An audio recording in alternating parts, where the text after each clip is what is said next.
everyone. This is Hera, which with me we have Allison, Beatrice, Tiffany, and Zoe, and we're here to welcome you to our very first session of Bloom with You, Chance Trauma Support Group. The hardest part is over. You're here with us, you've signed up, you've shown up, and you've started the work towards recovery.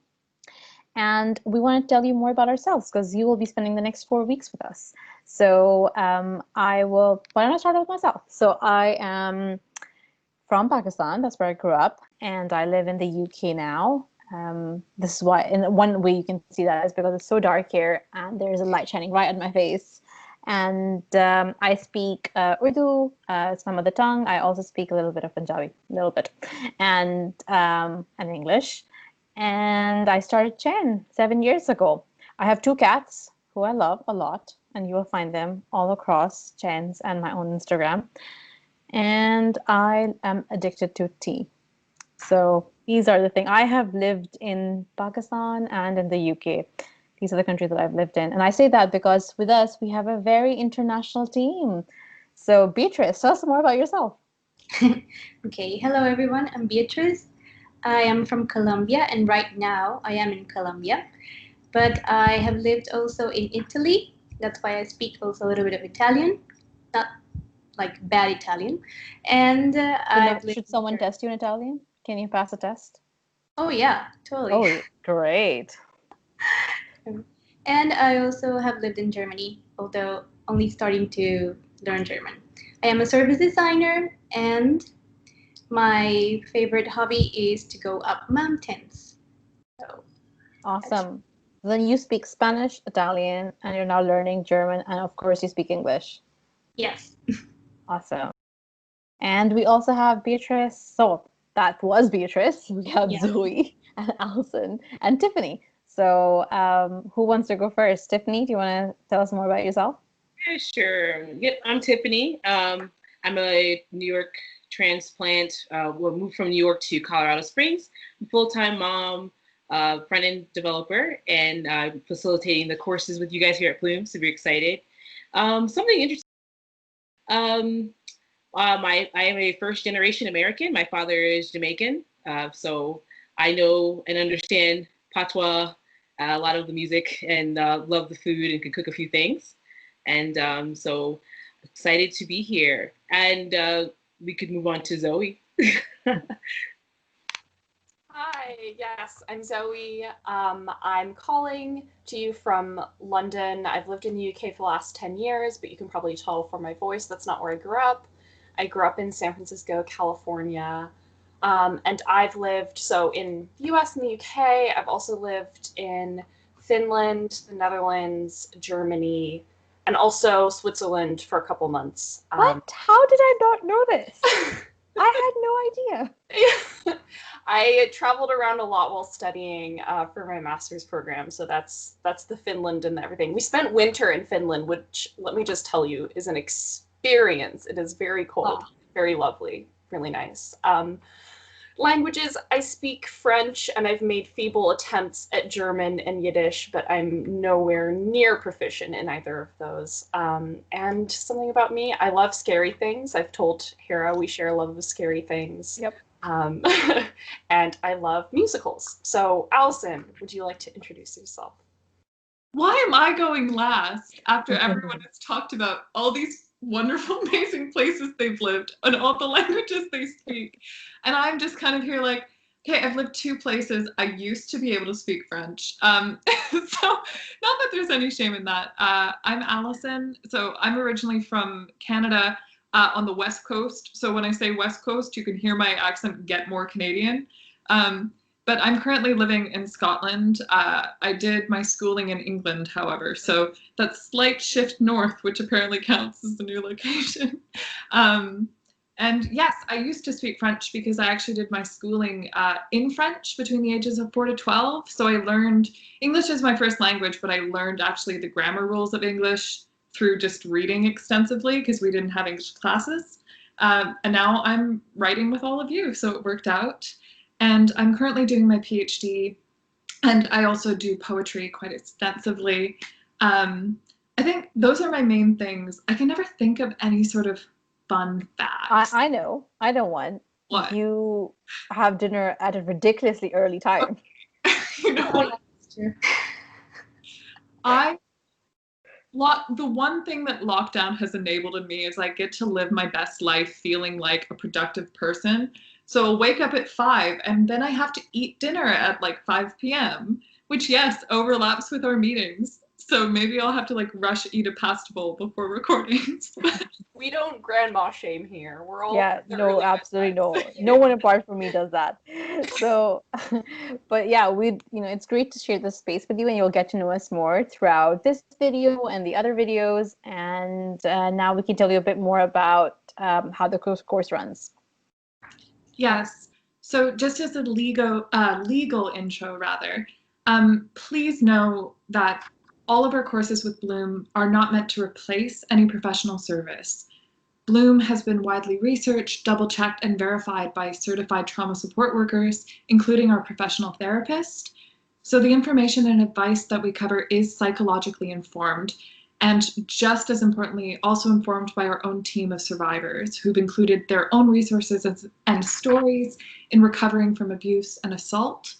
However, this program is not a replacement for the individual attention and training of an accredited counselor or an agency. Bloom is meant to be used as an additional resource however you see fit. Exactly. Our courses have been designed specifically with two intentions, to both inform and empower. Over the next 8 weeks, our team will pass on key information, offer advice, and give you the tools that will enable you to heal and to cope. Ultimately, by giving you this information through our videos, daily messages, and one-to-one chats, we hope to embolden and acknowledge and empower each person to build their self-esteem, banish shame, and to make the best choices for their own lives. So we're going to talk about a little bit how this works here. So you're going to be seeing everyone in the team here, and we'll be taking turns to videos for you each week. We're also going to be available to talk to you one-on-one. Only the people in this chat have access to your conversations, and we will delete them within 6 months of this course ending. So when we share this video with you on WhatsApp or Telegram, we'll also include a link that will take you to a link to another link. I'm sorry, a link that will take you to the chat so you can chat with us. And we won't be asking you as part of these chats or as part of this course to talk about specific traumatic events. But just in case you're going through a legal case at the moment, we want you to be even more careful about sharing details of your trauma with us, because some courts may require the therapy notes or transcripts from any kind of interaction like that. Every week you'll get 2 videos. That's how this works, one on Tuesday and the other on Thursday. Each session will have homework at the end for you to complete in your own time. Though it's best if you keep up with this homework so you can get the most out of the course. But of course, we won't use that to exclude anyone from participating. Just whenever you can complete the homework is best. And we'll also send you an evaluation survey at the end of every week. This tells us how we're doing and what we can do better. Now moving on to who this course is for. This is for anyone who wants to learn about what anxiety is, how it presents itself, how to cope with it, and also when to ask for help. Now, at the start of every session, we also outline our goals. The goals for this particular session are to introduce the course. We also introduced ourselves. And we're going to introduce the concept of anxiety and also explore how the body produces its fear response. So we do grounding exercises at the start of every session. A grounding exercises are a set of strategies that help us when pain or difficult memories become overwhelming. Our first trick to wellness. Now, they're designed as techniques to stay present when we feel ourselves dissociating or as though we're outside of our own bodies. Now, if at any point you feel uncomfortable during this video or anywhere, you can use one of the grounding exercises to bring yourself back and away from hard emotional and or physical sensations. Now, if you can, please join in. So today's grounding exercise, the first one, will be take a deep breath in and take a moment to look around the room you are in. As you do that, pick one interesting object in your field of vision.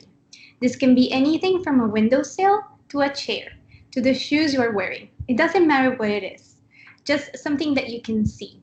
Slowly trace its outline with your eyes as if you were drawing its lines. If you can, remember to keep breathing while you draw its outline. So, you did it? Great job! Now remember, every one of us is different. A grounding exercise that works for someone might not work for you. That's totally fine, and we'll be doing a different exercise each week so we can find the ones that work best for us. If you don't feel able to do one, step back or just message us with your concerns and we'll review what's working and what isn't. This course is always a conversation. Exactly. And we like to start each of our videos with a fun question. And that's our way. Sometimes we talk about difficult things, sometimes we talk about heavier things. And we think it's important that we all start off with something light. So for today, and actually for the first video of every course, and apologies to everyone this is the fourth course that they're taking with us. You already know the answers by now. But for everyone else, we ask each other what our favorite flowers are. So Beatrice, what do you like? Or plant? Well, I like exotic flowers like orchids that we have here in Colombia. Oh, amazing. And obviously, exotic to you, but maybe native to somewhere else. No, well, they're not exotic for me, but Of course, they're exotic for you, exotic for everybody else. This is so interesting. Allison, loves these kind of like tensions and like what is perception from one end to the other. For me, again, apologies to everyone who already knows this answer. I really like jasmine. Allison. I'm going to switch things up. I actually have an orchid just on my side table next to me What? right now. What are the chances? Yeah, so I will just move this into frame. It is so beautiful. And it's like such a light inside of the house, especially with everything being closed down. So I just watered her today and I'm very happy about it. So that's my answer. It's just this plant. And Tiffany and Zoe, you guys have any plant or flower that you want to share? Yeah, mine is a plant actually. I guess they're plants, right? They're like the cactuses. I love like succulents and like I don't know, they're just so interesting and they're hard to kill. I'm not exactly a green thumb, so yeah, but they're just really like unique looking. Absolutely. That's a really great answer. I love a good succulent. For anyone, Succulent. isn't that what cacti are? Cactuses? Yeah, they are. Yeah. Did I say it wrong?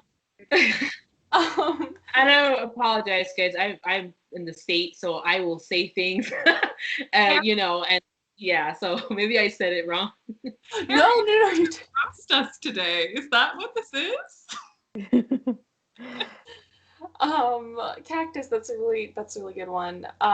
People who have been in previous courses, I've said sunflower, it's one of my favorites, but especially I'm gonna mix it up and say cherry blossom flowers, and they're some of the first to come in the spring, and they just, the way that they float through the breeze as it's getting warmer is just so true. I can't wait to actually, how long does it take for them to grow?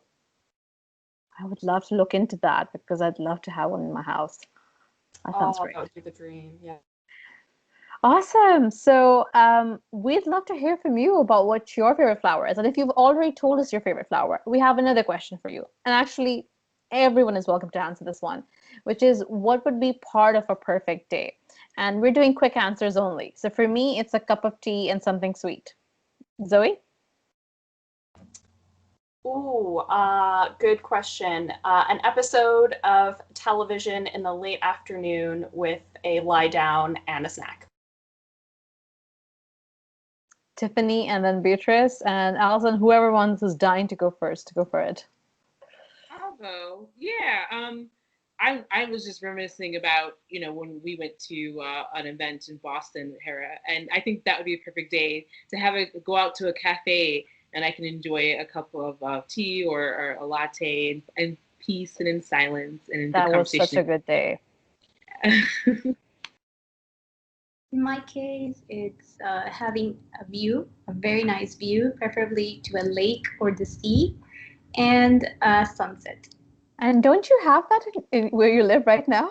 Yeah, right now that's why I'm happy. That's literally Beatrice's home view.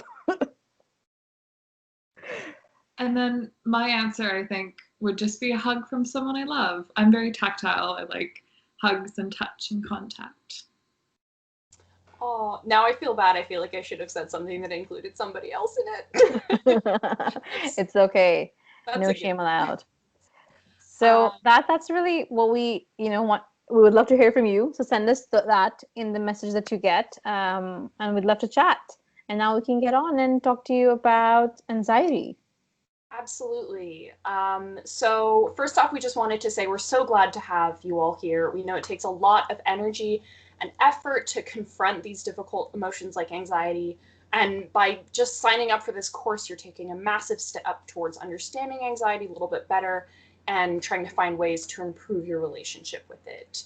And to start, we want to make sure you know that as much as we're trying to give you helpful information in the course, we are, of course, of the belief that you are the expert of your own life and your own mental health. You already have a lot of the knowledge and tools that you need within yourself. And so we just want to help you gain clarity on your needs and what works best for you in your own personal life. But we need you here with your ideas and understanding of anxiety. We'll be encouraging you to bring your own thoughts and reflections to the kind of virtual room or space we've created, and we'll rely on you in being really the lead person in your learning process. And we'll be here, of course, to cheer and support you along the way. Exactly. So let's start to think about anxiety. Now, our psychologist who wrote this course is a big fan of etymology. So do you know what that is? So etymology is the study of words, their origin and their transition between languages and cultures and evolution in meaning.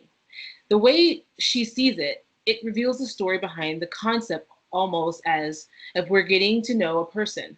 It allows us to learn where they come from, what their upbringing was like, any important changes they went through, all the way to understanding where they are now. So in any case, in the case of anxiety, we can probably all agree that it's become a very prevalent word in our time. But is anxiety a new word? Nah. There are records of the words being used at least from the 1600s. And interestingly enough, the word anxiety, anxious, I think that's the Latin way of saying that, to choke, squeeze, and in Serbo-Croatian, it literally translates as tightness or narrowness. Another definition we really like from the 17th century describes it as greatly troubled by uncertainties. We already have some interesting starting points, and we have choking, tightness, narrowness, uncertainty as a keyword, or as keywords rather. And just the words themselves are a bit anxiety inducing already, aren't they? Yeah, which means probably whoever named it kind of nailed the concept, because anxiety involves all of these concepts and feelings. It's a feeling of unease that can appear when we feel threatened or concerned. It's also our natural response to stress, which means we have all felt anxiety at some point in our lives. It's just a part of the condition of being human. We usually experience anxiety when we are worried, tense, or afraid about something that is about to happen, which is why uncertainty is such a big factor when we think about anxiety. If we can't anticipate what is coming, we're likely to feel anxious because we don't know what we need to prepare for or how to keep ourselves safe and well. This is one of the reasons why, in our earlier references talking about lockdown, why the pandemic going on right now has been such a difficult time for so many of us. So we're going to look at the ways that uncertainty and these chronic threats affect the way we experience anxiety later on as we go through the course. But for now, we want to focus in on this idea that although this word anxiety, meaning to choke, is from the 1600s, the feeling of anxiety is much older. It actually dates to the times of cave people before we had fully evolved and grown. And as we talk about that concept, let's try to imagine what we actually lived like back then in our current bodies, the way that they've been wired and carried forward. So during the day, people were living their lives outside of their caves, hunting, collecting fruit, swimming, exploring. Feel like I should be doing actions with it. But we're discussing very important things too, possibly within those times. And then come nighttime, we as humans, not being very good with seeing in the dark, we would retire back to our caves. So that's where we would prepare and eat the food, relax, digest, and rest. So basically, some of the time we would be relaxed and safe. And then the rest of the time out in the wild, we were more exposed to threats such as predators, but also we had the opportunities to hunt prey. That's right. So these two modes are expressions of our parasympathetic and sympathetic systems, respectively. The parasympathetic is the system that kicks in when we are relaxed and able to concentrate on rest and on digestion. So our cave mode, goes in. So everything relaxes inside of our organs. Now, the sympathetic system, on the contrary, takes over whenever we feel we are under threat and that need to respond immediately. So our out in the wild mode is on. The system helps us focus our energy and strength on the organs we will need to use to attack or run, could also be, also known as the fight or flight response. Now, one thing to remember is that when the fight or flight response is activated, it kicks in with an imperative. This is that it will change our entire body's functioning to be able to protect us from danger and give us the most chances to keep us safe. It will pump oxygen into our muscles so we are prepared to run or fight, and it will inhibit our digestive function because that, we can do later. This is a short-term survival system. When we are living in this state long-term, we start experiencing problems. We will look at this along the course. And this is all happening at our body level. So now bear with us for a little bit longer so we can give you the full picture of how this all works at our brain level. So this fight or flight response depends on the possibility of identifying something as a threat. Do you get it? So if we can identify something as dangerous, then we won't actually activate this fight or flight response. And what is responsible for that? The one and only, the amygdala. The amygdala is our early warning system. It's there like looking out for us for any possible threats. It's our personal guardian. Imagine you have a fortress around your house. The amygdala is the person that's sitting in one of the towers, looking out to the sea, making sure no enemy ships are approaching the fortress.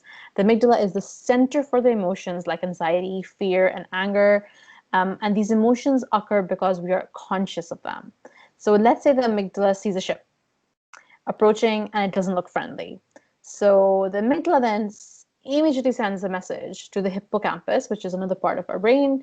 And we can call this helper number one, which sits in another tower. So amygdala is here, hippocampus is here, and it tells it, the threat is present.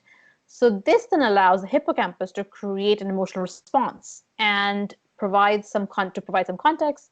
This can be something like recalling previous memories of, how such situations have been. So in our case, it could be if we, think about it like this: if you encounter a snake, your body and your mind is thinking, okay, when I've seen snake before, it's dangerous, so I need to act. So a message is then sent to our prefrontal cortex, which is our decision-making command center, and it takes a little bit longer to get there. In reality, both the amygdala and hippocampus are located in our limbic system, and they have a very strong link between them. But the prefrontal cortex kicks in. This is our command center, our decision place, and it's responsible for like making good judgments and regulating our emotions. So it allows us to connect to our sense of self and not act instinctively all the time. So it can basically control and stop the action. Do you see a snake drawn on a wallpaper at someone's house? You know that it's a wallpaper, it's not an actual snake. So it's those kind of things that, it tells us when to act, when not to, when it's a, misfire. So this is how the prefrontal cortex is actually, modulates or regulates activity in the amygdala in response to threat.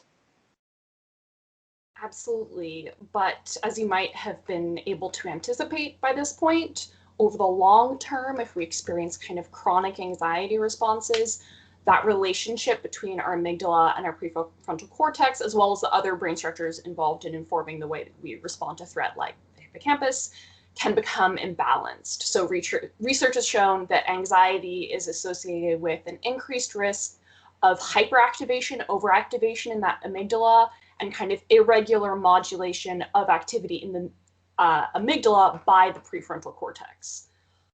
Okay, that is all the neuroscience that we're going to do today. That's enough neuroscience. And of course, we should say at this point that the neuroscience of the anxiety response is a little bit more complicated than we've just explained, of course, and the relationship between these different brain structures and the function of those particular brain structures in terms of cognitive processes like decision making is naturally complicated, but you know that.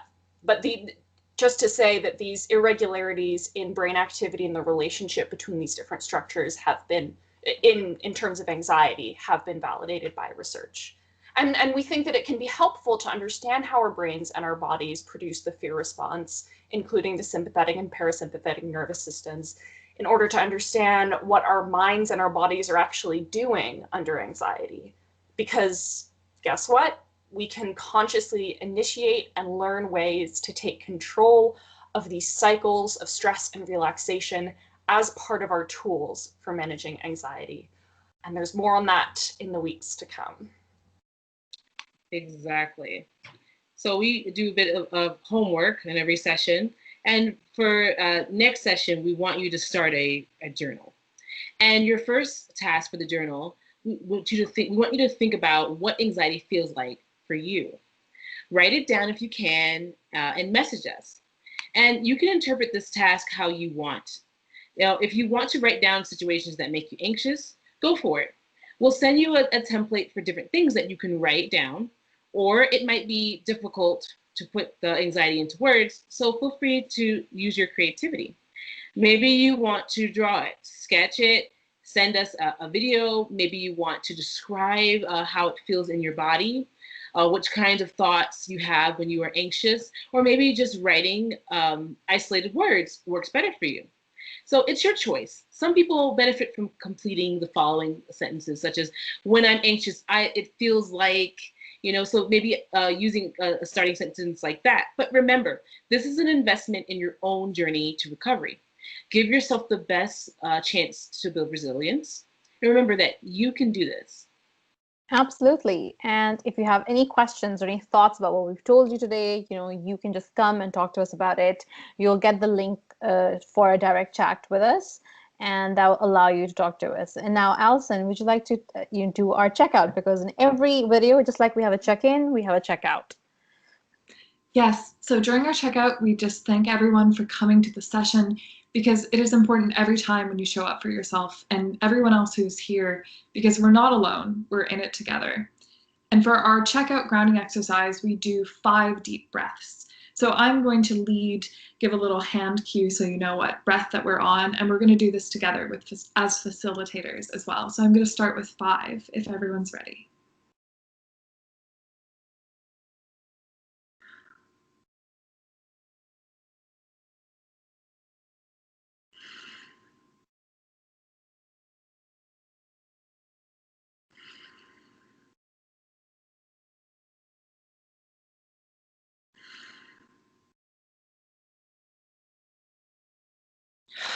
And a big sigh at the end. Now, we have a few more questions. We want you to name one positive thing that you are going to take away with you from this session. We also want you to come up with a feel-good phrase and then say it out loud. Try to own those words, and it'll get easier the more you do it throughout the videos every time you come back. We also And let's have an example of that, Alison. So like a feel-good phrase could be, I can do this, or, I deserve this, or I'm the boss, or I don't know, like what's a good feel-good phrase for you, Alison? I think for me, it is that I always have power. There is somewhere in some way that I can enact my own change. Great. That's so much better than any of mine. I'm going to start using that. So I love it. Yes. So again, come up with your own. You can even like take ours if they resonate with you. But lastly, we want to know one thing that you're going to do this week for yourself and just for you. So find a moment of happiness and share it with us, and we can check in on you in the next session. Yeah, and let's hear from someone from us who wants to share what's something that they're going to do for themselves this week. So, what about you, Zoe? Have you got anything nice planned? Yes, I'm going to go to the shops on Tuesday, and I'm going to get some new like skincare, maybe like some moisturizer kind of stuff, and using that will be very relaxing as well. So Exciting. That's a great one. So tell us how you found the video today. We love hearing any feedback, whatever it is, how this video might have made you feel, something that struck to you, something you want to expand on or talk more about. We're available for that kind of conversation through our direct messages. And we'd love to get your homework responses as well. So we'll see you again on Thursday. Bye. bye. Thanks, everyone. Bye.